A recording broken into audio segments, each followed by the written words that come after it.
Match हार गया New Zealand से। मुझे कोई टेंशन नहीं है, चाहे पाकिस्तान हारे, चाहे इंडिया हारे, चाहे कोई सी भी टीम हारे। मैं तो सिर्फ कोशिश करता हूँ कि यार क्रिकेट जो टीम अच्छी खेल रही है या जो टीम बुरी खेल रही है, मैं उसके ऊपर बात करूँ, चाहे दुनिया की कोई सी भी टीम खेल रही हो। लेकिन मेरा ये वीडियो बनाने का मकसद ये है कि आज आप ज़रूर देखना, हमारे जो पाकिस्तान के क्रिकेटर्स हैं ना, कुछ क्रिकेटर्स जो यूट्यूब पे बैठे हुए हैं, और वो लोग जो बिनको न तीन न तेरह क्रिकेट का पता है, और वो यूट्यूब चैनल बना के बैठे हुए सिर्फ डॉलर कमाने के लिए। आज उनकी सिर्फ वीडियो देख लेना, ऐसी बोलती बंद हुई हुई होगी उनकी। ना वो विराट के बारे में कोई बात करेंगे, ना वो रोहित शर्मा के बारे में कोई बात करेंगे, ना कोई बीसीसीआई के बारे में बात करेंगे, ना उनकी परफॉर्मेंस के बारे में बात करेंगे। उनकी बोलती यूं बंद होगी जैसे जिप लगी हुई होगी। इतनी बुरी शिकस्त के बाद भी इंडिया के बारे में बोलेंगे, बैड लक हो गई, न्यूजीलैंड ने बहुत अच्छी क्रिकेट खेली, न्यूजीलैंड ने उठने नहीं दिया इंडिया को, इंडिया ने पूरी कोशिश की, 46 पे आउट होने के बाद दूसरी इनिंग में जिस तरह बैटिंग की उन्होंने कमाल कर दिया। हारे लेकिन क्या बैटिंग की, सरफराज ने क्या बैटिंग की, पंट ने क्या बैटिंग की। ठीक है, उसके बाद जो है वो जिस तरीके से उनके जो बाकी प्लेयर्स हैं उन्होंने जिस तरह बैटिंग की, मतलब तारीफों के पुल बांध देंगे। क्यों? क्योंकि सबको पता है ये सिर्फ तनवीर अहमद ही है भाई जो इंडिया के अगेंस्ट जाता है, चाहे उनकी परफॉर्मेंस होती है या नहीं होती, चाहे वो जो बात पाकिस्तान के अगेंस्ट गलत बोलेंगे, ये सिर्फ तनवीर अहमद ही है। क्यों तनवीर अहमद को शौक नहीं है डॉलर बनाने का? क्यों तनवीर अहमद को शौक नहीं है पैसे कमाने का? नहीं, तनवीर अहमद कहता है वीडियो चले या ना चले, व्यूज़ आए या ना आए, तनवीर अहमद कहता है बात सच करूंगा, किसी को अच्छी लगती है तो लगे, बुरी लगती है लगे। लेकिन तनवीर अहमद चमचागिरियां नहीं करता किसी की। आपके सारे क्रिकेट, कुछ क्रिकेटर्स और मीडिया के जो लोग और जो यूट्यूब चैनल्स भी सारे जो है, इन सबको देख लेना, इनमें किसी में तपड़ ही नहीं है। 6 पे ऑल आउट हुई थी। दुनिया के इस टाइम सारे साबिक क्रिकेटर्स पता क्या बातें कर रहे हैं, इंडिया बहुत अच्छा खेला है, और मैं भी कहता हूं कि इंडिया बहुत अच्छा खेला है। उसकी वजह सुन ले, उसकी वजह यह है कि कोई टीम जब पहली इनिंग्स में 46 ऑल आउट हो जाती है ना, और उसके बाद 356 की लीड भी आ जाती है ऊपर, तो वो टीम फिर एक इनिंग से हारती है। रवि शास्त्री ने भी यही बोला है। अगर आप इंडिया के अलावा दूसरे क्रिकेटर्स की बात कर लो, सारे यही बोल रहे हैं कि इंडिया बहुत अच्छा खेला है। रोहित शर्मा की कप्तानी, टीम इंडिया का पॉजिटिव माइंडसेट के चढ़ के खेला ऊपर, हार नहीं मानी, इस मैच को आखिरी दिन तक लेके आए हैं और जीत की उम्मीद दिलवाई है 46 ऑल आउट होने के बाद। ठीक है, जिन गलतियों की वजह से इंडिया लीड उतनी नहीं दे सका उसके ऊपर भी बात करेंगे, लेकिन मैं सबसे पहले आपको यह क्लियर कर दूं कि इंडिया बहुत जबरदस्त खेला यार। आप खुद बताओ, एक टीम 46 ऑल आउट हो गई है, उस पर 356 की लीड भी है, उसने 356 की लीड उतार के ऊपर भी 107 का टारगेट दे दिया है, तो अच्छा तो किया ना उस टीम ने, ये तो क्रेडिट टीम इंडिया को देना चाहिए। ठीक है, अब इंडिया के साथ हुआ क्या? देखो, एक तो बात ये सबको पता है कि आज जब जसप्रीत बुमराह ने सुबह बॉलिंग की है, यकीन कर लें भाई, 2 बॉलें करवाई है बुमराह ने अपनी लास्ट, उन 2 बॉलों में मुझ समेत हर क्रिकेट फैन को जसप्रीत बुमराह ने उम्मीद दिलवा दी थी कि यह मैच इंडिया जीत रहा है। जो 2 बॉलें उस बंदे ने की है ना, दूसरी में तो उड़ा दिया ना उसको पकड़ के, और फिर जो पहले 3-4 ओवर किए हैं बुमराह ने, भाई तबाह कुन बॉलिंग। डेवन कॉनवे जो ड्राइव पे बड़ा अच्छा खेलता है, और भाई उसकी फेवरेट शॉट नहीं लग रही उससे, उसकी आखिरी दिन था, कल बारिश हो गई थी, बारिश के बाद ओवरकास्ट कंडीशंस थी। मेरे दिमाग में सुबह यही आ रहा था कि भाई जिस तरह इंडिया वाले 46 के ऊपर आउट हो गए थे ओवरकास्ट की वजह से, तो अभी भी तो ओवरकास्ट ही है, 46 नहीं तो चलो 100 के ऊपर तो आउट हो ही सकते हैं, तो पॉसिबिलिटी तो आनी शुरू हो गई। हालांकि कल तक मुझे ये था कि 100 रन तो न्यूजीलैंड बना ही लेगा, लेकिन आज सुबह जब मैं देख रहा था तो मुझे हो गया कि कुछ ना कुछ तो होगा।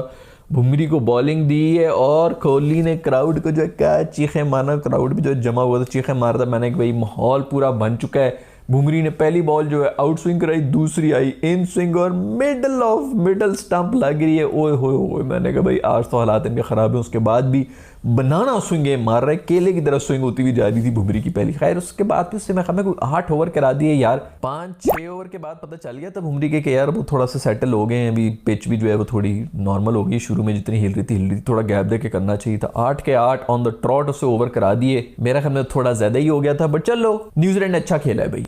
बॉल जो है बाद में जब स्पिनर भी आए थे, कोई टखनों पे जा रही थी, कोई मुंह के ऊपर लग रही थी, अजीब किस्म की टू पेस्ट किस्म की वो हुई भी थी। पिच जो है बाउंस भी ऑकवर्ड हुआ था, अजीब किस्म की हरकतें हो रही थी। उसके बाद भी न्यूजीलैंड ने सर्वाइव किया और सचिन ने एक दफा फिर से बड़ी ही सॉलिड इनिंग्स खेलकर अपनी टीम को जिता दिया। मेरे ख्याल में कोई 36 साल के बाद इंडिया के अंदर जीते हैं न्यूजीलैंड वाले, तो बहुत बड़ी अचीवमेंट है। और सबसे बड़ी अचीवमेंट ये है कि न्यूजीलैंड की टीम अभी लंका से सीरीज जो है वो हार के आई थी। मेरे ख्याल में 2 मैचेस हुए टेस्ट मैच के और दोनों हार के अभी यहाँ पर आए थे और आते साथ ही पहला टेस्ट मैच जीत गए। इंडिया ने बहुत अच्छा रिकवर किया था। मेरा नहीं ख्याल कि आगे जो है वो इंडिया को हराना इतना आसान होगा, क्योंकि वो 46 वाली एक इनिंग्स हो गई थी, उसके बाद जो है उन्होंने रिकवर किया था और अच्छा खासा सॉलिड रिकवर किया था। अगर कल भी कोलैप्स ना होते और 150 का भी टारगेट मिला होता तो न्यूजीलैंड फंस जाता, और 46 ऑल आउट होने के बाद अगर अगली टीम को आप फंसा लें तो ये बहुत बड़ी अचीवमेंट होती है। तो मेरे ख्याल में इंडिया वापस तो आएगा, लेकिन थोड़ा सा कैजुअल हो गए थे आई गेस, स्पेशली पहली इनिंग्स के अंदर। और 46 के बाद आप सोच तो नहीं सकते कि आप यहाँ से टेस्ट मैच जीतेंगे। बहुत अरसे हो गए कि आप लोगों की शानदार बल्लेबाजी की है। अगर मैं इन सिंपल मींस कहूं कि भारत ने तीसरे पेसर को मिस किया तो गलत नहीं होगा। इंडियन टीम ने थर्ड पेसर को मिस तो किया है। अगर इंडिया के पास आज आकाशदीप होता, बल्कि इस टेस्ट मैच के अंदर अगर आकाशदीप होता, तो क्या पता रिजल्ट कुछ छोड़ होते।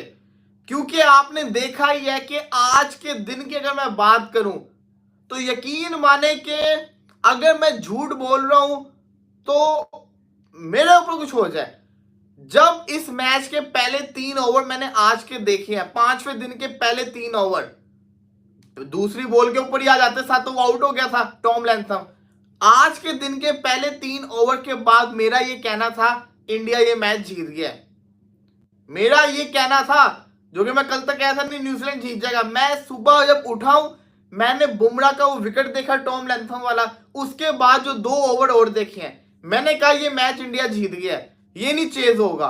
क्योंकि जितना बॉल खतरनाक हुआ था, जितने जिसको कहते हैं ना मुश्किल न्यूजीलैंड के बल्लेबाजों को हो रही थी, पहले 10 ओवर देखा जाए तो बहुत ही डेंजरस थे। डेविन खतरनाक एक प्लेयर है, उसका हाथ नहीं खुलने दिया बुमराह ने। सिराज ने भी बड़ी अच्छी बॉलिंग की, लेकिन वो कहते हैं ना कि रन्स जब बोर्ड पे कम हो ना तो फिर चाहे कुछ भी हो जाए रो रो के भी चेज हो ही जाता है, और वही हुआ। क्योंकि अगर आप देखें तो रन्स बोर्ड के ऊपर बड़े कम लगे हुए थे। न्यूजीलैंड को ये पता था, न्यूजीलैंड ये जानता था कि हमने इस नए बॉल को खेलना है, हमने सर्वाइव, और वो सर्वाइव कर गए। वो अगर रन्स का उनके ऊपर प्रेशर होता, अगर उनको पता होता कि हमने 200 चेस करना है, देखो 200 नहीं चेज होना था, मैं सच्ची बात बता रहा हूं, 200 चेस करते करते इनको लग पता जाता, 200 नहीं चेज होना था। अगर उनको पता होता कि हमने 200 चेस करना है, उन्होंने इस तरीके की फिर जिसको कहते हैं कि विकेटें निकलनी थी, उसमें प्रेशर। लोग दामाद जी जैसे लोग, ये थोड़े से मोटिवेटेड लोग हैं, ये आगे इस हार को एक मोटिवेशन के तौर पे लेके चलेंगे। लेकिन मुझे तुम खुद बताओ, मैं तुम लोगों को 3 चीजें बता रहा हूं, तुम इन 3 चीजों में से किसको लेके आगे बढ़ोगे? हम लोग 46 ऑल आउट हुए, बर्बाद हो गए, छिंदी हो गए, लुट गए, पिट गए। उसके बाद भाई हम लोगों ने कमबैक किया, एक अच्छी खासी पोजीशन में थे हम लोग, कम से कम 200-250 रन की लीड ले सकते थे, लेकिन नहीं ले पाए, बट कमबैक अच्छा था। उसके बाद हम 8 विकेटों से हार गए। अब समझ नहीं आ रहा है, मैं थोड़ा सा कंफ्यूज हूं, तुम बताओ। 8 विकेटों से हारे वो देखें, 46 ऑल आउट के बाद कमबैक किया वो देखें। एक और इसमें बहुत ही महत्वपूर्ण बात है, कंफ्यूजन इस चीज में भी है कि हम 100 रन हमने कम बनाए या हमने 100 रन ज्यादा बनवा दिए न्यूजीलैंडियों से, यह भी एक सवाल है। वहां टीम सऊदी 65 रन बना गया।